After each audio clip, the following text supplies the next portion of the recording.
Hello, everyone. I'm Sam Riker with OBTVLive.com. I didn't have anything else to do today, so I thought I'd just throw a lot of weather data out for you to digest and to think about. And you don't have to remember this because it will be in a blog that I post tomorrow on Facebook and maybe even YouTube. But be on Facebook with me on my meteorologist Sam Riker page. You'll see this, and you don't have to remember all of it. But I thought I'd make a little quick video for people who learn information this way, I guess. The first 4 months of 2023 were much wetter than normal.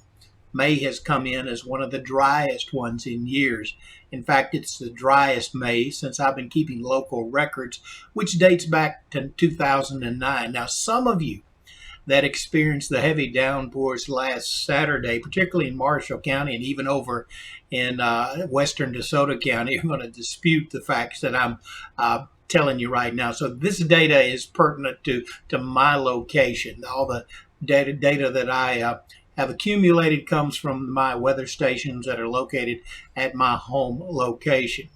We began in January with 7.35 inches of rain, which was above normal. Normal in January is 3.98, so 3.37 inches above normal. February followed with 4.79 inches of rain. Now, that was close to normal.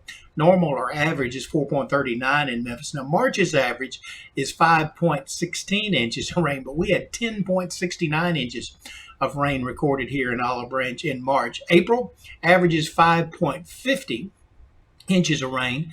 We had 7.60 inches of rain in April. May, now this is where we get dry, folks, at least in my location. May's usually a fairly wet month. 5.25 inches of rain fall in May normally, or that's the average.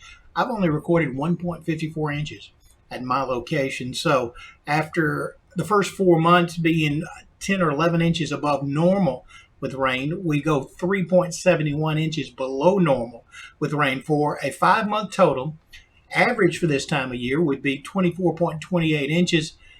I've recorded 31.97 inches of rain, which means overall we're 7.69 inches above normal for the first 5 months of 2023. Now, if you haven't watered your lawn or watered your garden, you wouldn't know that because that rain in January and February really doesn't do us any good right now. So I've been watering my lawn. Other people around me have. We're 3.71 inches below normal for the month of May. Some other facts and a few opinions of mine.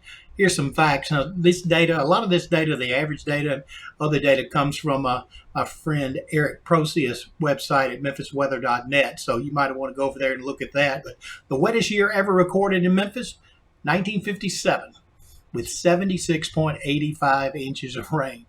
Now, the wettest 12-month period in Memphis was from June of 1996 until May of 1997, when Memphis recorded, get this, 93.12 inches of rain. Very, very wet 12-month period. On the other hand, driest year ever recorded in Memphis was in 1941, when only 30.54 inches fell. But listen to this. The driest 12-month period was from June of 1930 to May of 1931, when only 22.78 inches was recorded in Memphis. Now, folks, that was a very dry 12-month period. It led up, that was in the period that was leading up to the Dust Bowl and all out west. Most consecutive days with no precipitation occurred from July the 7th to August the 6th, August the 16th. 1934, which was 41 days with no rain recorded in Memphis. Now, we got close to that, I think, a year or so ago, but that wasn't the record. The record was 1934, 41 days with no rain.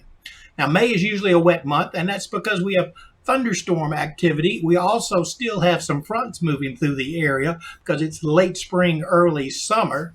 So May is usually a wet month. Now, this year, yeah, not the case. By June, the northern jet stream usually retreats up close to Canada, so we don't normally see fronts moving through the area. June rain normally comes from afternoon convective thunderstorms, which can rain a lot on an isolated area, but your neighbor just down the road may not even see a drop of rain with that type of activity. Tropical activity is just beginning in June or late June, so rains due to those storms not usually significant for us. By July and August, drier patterns normally set up across the Mid-South. Tropical influences start to ramp up in late August and can continue into early October. October is normally our driest month, as we're caught again between the convective season and the seasons influenced by frontal activity. But by November, fronts start moving through the Mid-South as that northern jet stream sinks to the south and that colder air clashes with the warm Gulf of Mexico air. This pattern continues through December as colder air moves in from time to time and clashes with that warmer air from the Gulf of Mexico that wants to move more north, just won't give up. Severe weather can occur in the Mid-South during any month, but is more likely as the seasons change and clash during March and April and again in November and early December. So you should always be weather aware. Severe weather can strike in the Mid-South at any time, and we know that because terrible tornado in the Holly Springs area several years ago, just a few days before Christmas. And then, of course, the January tornadoes just about 3 or 4 years ago that impacted DeSoto County, the Lewisburg area, and all of those things. So I've given you a lot of data. If you got bored, I hope you just cut me off early and didn't watch the entire video. But like I said, I had nothing else to do today, so I thought I would impart some of my knowledge and wisdom, and more so just some data about what's occurred. I'm Sam Reichert. Thanks for watching.